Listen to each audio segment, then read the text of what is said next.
Welcome to PhD&D on YouTube. This is an updated look at my adventure creation binder, originally inspired by Dungeonmaster Johnny's, and also carried out in the community and in the YouTube RPG Brigade by many others.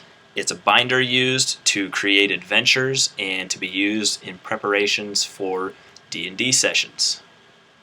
Without further ado, here we go. In the sleeve on this side, this is a map I drew. I keep maps and various idea sheets just in the front, especially things that I'm currently working on. On the other side is my notes, kind of an outline, from Wizards of the Coast's Adventure Builders Workshop, which is a series of videos on YouTube. And do check the description below. I will post as many links as I can to the various resources found within this binder. I took notes and they broke it into sections, which the binder sort of reflects each of these sections, not all of them. Villains, along with notes on how to make good villains in a campaign or in an adventure. Locations, story, henchmen and antagonists, encounters, allies and NPCs, rewards, and finally, repercussions. The next page is a prep sheet used formerly by Chris Perkins. It's from one of his Dungeon Master Experience articles. Now, this is a sample he threw up on his column on how he actually prepares for a session.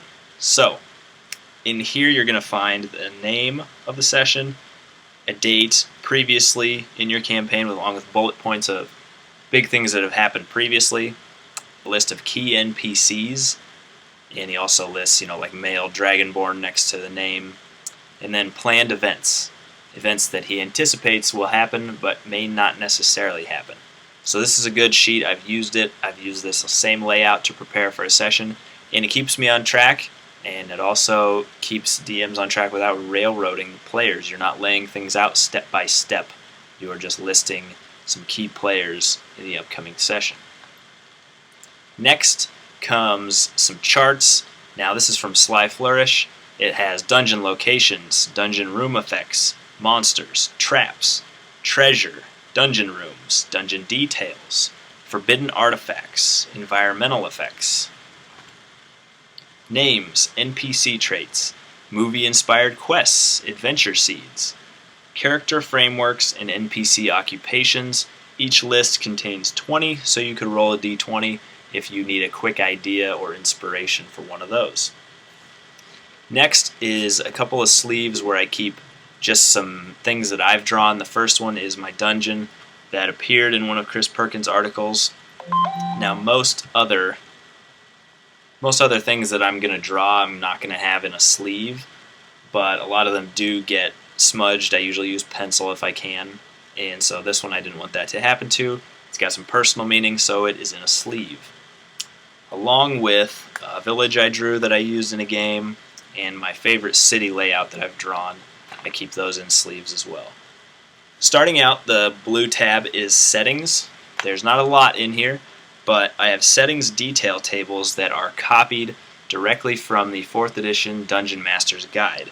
It's going to have dungeon room possibilities. You're going to have things for towns, or examples of upscale trades and services, average trades and services, poor trades and services. You will have underground terrain possibilities, outdoor terrain possibilities. Again, just giving you ideas on prepping a location in your game. They're continued on this side with interesting city sites. Some of these can be rooftops if you're looking for a good place for adventure, or a certain type of tower, bell tower, clock tower, watch tower. And then it finishes with sample furnishings and features.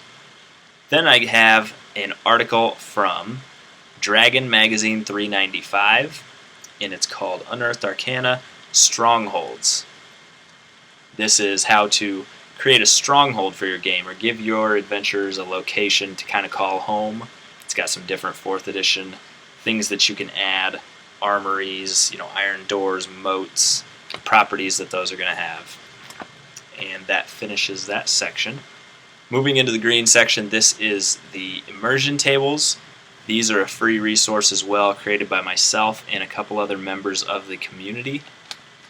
They are going to have tables where you can roll to determine type of foliage. You can roll, and my group uses this the most. They love rolling 40-20 to determine what they're going to eat. Then you have tableside extras, something that can go with the main dish. Then you're going to have sundry tomes, roll 2d20 to determine the name of a book that your characters find. And the final chart, roll 2d20 and 1d8 to determine names. And again, all of these, all of the trees, all of the food descriptors, the books, the names especially, they were all thought out to try to bring about the most immersive experience possible in your game. The pink tab is Encounters, and this is an encounter checklist, again provided from a book by SlyFlourish, but it talks about all the things: the map, the monsters, terrain effects, traps and hazards, environmental powers, evolving terrain or conditions, things to think about when setting up an encounter. The out, which you can also learn more about at his website. Skill challenges. This is columns brought forth and a system that I originally heard in one of Dungeonmaster Johnny's videos for skill challenges in 4th edition. But if I do create them, and I don't create as many anymore, I'm getting away from those, but if I do, this is where I come to set that up mechanically. A short list of fantastic terrain coming from various resources throughout 4th edition. You've got Blood Rock, you've got Mirror Crystal, Pillar of Life, different things that can really add spice to your encounters. Building encounters charts, again from 4th edition here, target XP values. I occasionally will check back on those. Knowledge skills, this I don't use as much anymore. This was something I used in the beginning a lot. Then we've got SlyFlourish's D&D DM cheat sheet. This is 4th edition based, but it's going to give you examples on if you want to create a certain level of monster, what type of damage should they be doing, what should their hit points look like, what's high damage for their level, low damage, attack, and so on. This is a chart from a Chris Perkins Dungeon Master Experience article, and this is damage tables to change. These are especially helpful at Epic tier, but if a monster has a 6d8 for some reason, 6d8 plus 2d6 fire damage, that's a lot of dice, that takes a lot of time, and which can slow down combat, which is no fun. So this lets you look up the monster level, the type of monster, and if I just want to roll 2d6, I can do that, and this will tell me what to add to keep things mathematically correct. So if I have a level 30 non-brute monster using just a standard power, if I want to roll 2d6, then he's going to do 2d6 plus 31 damage. I can roll 2d6 quickly and move on, not trying to search for 8 of a certain type of dice. More charts there. So here are some riddles and puzzles from Dungeonmaster Johnny's Puzzle and Riddle ebook. I highly recommend it. It teaches you how to create very quick riddles and puzzles in your game, and it also has some samples of his own. This is again just the step-by-steps from his ebook. Allies and NPCs comes next. First page is going to be a list of random fantasy names. This one, I'm not entirely sure where it came from, so I apologize, I cannot give you a link to find it. The next page is from the Player's Handbooks 1 and 2 in 4th edition, and it lists each player or playable race and the male and female recommended names for that type of race. Then we have NPC Stories, Tavern Regulars. This is from Dungeon Magazine 188.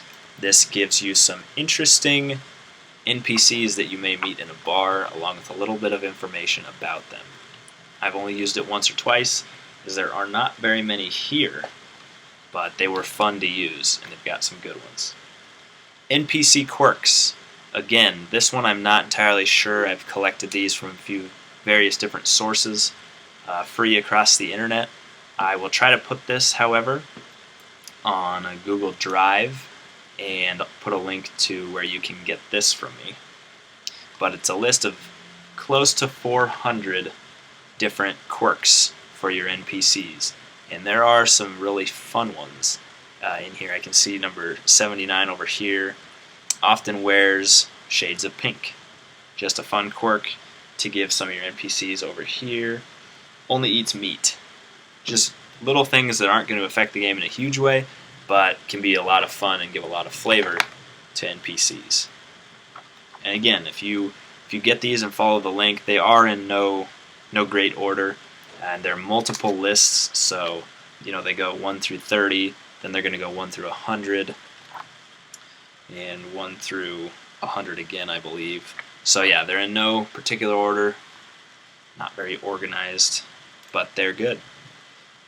From Dragon Magazine 226, Off-the-Cuff NPCs. This is another table full of different quirks and mannerisms that you can give to your NPCs. From the Dungeon Master's Guide 2, 4th edition, this is a layout on how to create an organization. It walks you through the steps, walks you through rivalries, and at the very end gives you the elements of an organization. The name, the goal, the stated goal, size, alignment, philosophy, history, and so on. I use this when I create organizations to make sure I've got all the bases covered. Treasure. A scan from the Dungeon Master's Guide for 4th edition, just on treasure parcels per level.